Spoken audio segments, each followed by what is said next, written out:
₹35 रोज होता महाराज. आम्हाला जेव्हा कळत होतं ना त्यावेळी आमची आई जेव्हा शेतात जायची त्यावेळी ₹35 मिळायचे. आणि ते जसं जसं वाढत गेलं पुन्हा 100 झाले 150 झाले. आता मला माहितीच नव्हतं की आता रोजगार किती झालाय ते, ठीक आहे ना. पण 35 वरून आता 250 वर गेला. 35च राहिला असतं तर काय झालं असतं, समाधान 35 मध्ये पण मिळत होतं. आणि महाराज आज एखाद्याने 100 दिले तरी आमची आई असू दे नाहीतर आमच्या महिला वर्ग असू दे भांडून भांडून का होईना पण 250 पर्यंत जाणारच. ठीक आहे आम्ही तुमच्याकडे येतच नाही म्हणे. जिथं 250 मिळतील आम्ही तिकडे जाऊ. हे काय झालं महाराज, समाधानासाठी गेलो होतो, काम पाहिजे होतं, परंतु तिथं जर आम्हाला कमी आकडा मिळाला आमचं समाधान निघून गेलो महाराज. तीच आमची अवस्था आहे. पाकिटातले 500 कमी झाले तर जाताना आमचा चेहरा बघा, माझा चेक करा, करू नका पण कमी बरं का.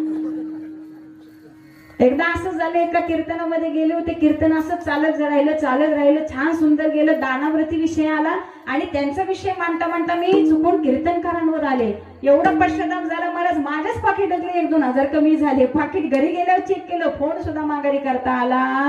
सत्य घटना आहे महाराज, ठीक आहे ना. आमचं समाधान हलतंय, मूळ मुद्द्यावरती येते, आमचं समाधान हलतंय, आम्हाला सुखाकडे जायचंय. मग खरं सुख कशामध्ये आहे हे महाराज आम्हाला पडताळून पाहावं लागेल. आम्ही भौतिक सुखाच्या पाठीमागे आलो. आम्ही झोपडीत राहत होतो, वाटत होतं स्लॅबचं घर बांधलं ना तर आमच्या आयुष्याचं काम झालं. आमचं खरं सुख त्या घरामध्ये. बराच पैसा कमवला, रात्रंदिवस मैमाफ हो, फक्त पैसा कमवत राहिलो. घराचं स्वप्न होतं, घर एकदाच पूर्ण झालं. माईबाप स्वतःकडे सायकल होती, वाटलं होतं आपल्याकडे 2 व्हीलर असावे. माईबाप स्वप्न पाहिलं, रात्रंदिवस मेहनत घेतली, पैसा कमवला आणि दारात 2 व्हीलर उभी केली. महाराज 2 व्हीलर मध्ये तरी ते सुख आहे का? असं वाटतं की ज्यावेळी महाराज मंडळी ज्यावेळी आम्ही 2 व्हीलरवर कार्यक्रमाला येतो त्यावेळेस वाटतं आपल्याकडे 4 व्हीलर असते तर बरं झालं असतं का.